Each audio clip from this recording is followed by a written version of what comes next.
All right, folks. What we have here is a Mazda CX9.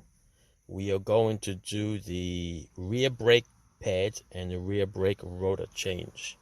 Okay? And the proper way to disengage the electronic parking brake is to do it here with this method. Don't go by those other YouTube videos that show you with channel locks and they butcher it up with C-clamps and sockets and they disconnect the motor and unplug it. You don't need to do any of that stuff. You're not supposed to touch that. All right. So I'm going to show you what we're going to do here. I'm going to explain it to you real quickly. I'm going to touch the ignition switch 2 times to turn it on without starting the car. We are going to use the accelerator pedal. We are going to use the park and brake switch. I'm going to use the ignition switch and push it 3 times. So basically that's what the thing is. All right. I'm going to put it on 2 buttons. Okay, 2 pushes. Turns on the dash. Step on the gas pedal. And we're going to hold down this button together at the same time. And then push that button 3 times. All right, so let's try it. 2 times on there. And walk it up over here for you. 2 times there. Step on the accelerator pedal. I'm going to push the park and brake button down. I'm going to hit this 3 times and listen carefully. Try it again.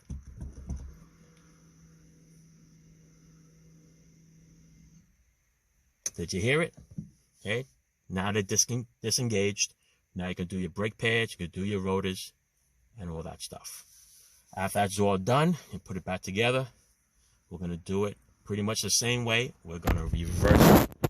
Okay, so instead of pushing the button down, we're going to pull it up. So listen carefully. Same thing. Go right here. Let's turn this button on. Okay, dash is on. I'm going to step on the brake, the gas pedal. I'm going to pull this switch in the up position now. Hit this button 3 times and listen carefully.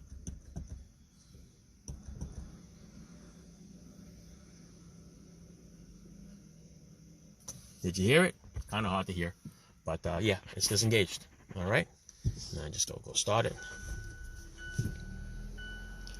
and you are good to go. All right, you can hear the motors pull in, and you hear the motors release. All right, that's the way you're supposed to hear it. Let me see if I can just engage them here now.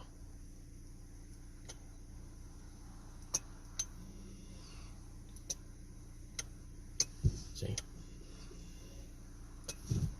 good as new. All right. Do it the right way, or don't do it at all. Otherwise, it's going to cause a lot of problems. All right? Ciao.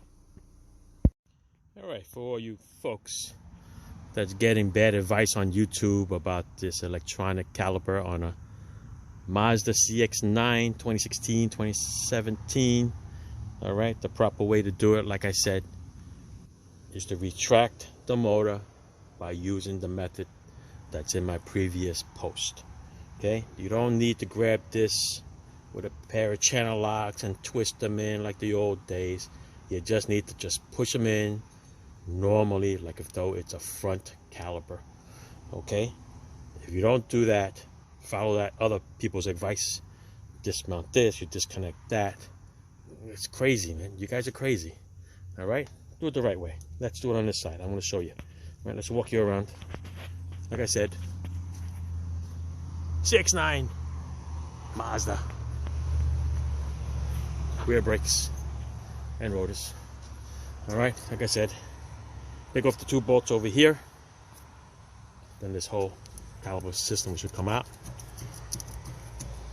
Okay, just watch your wires.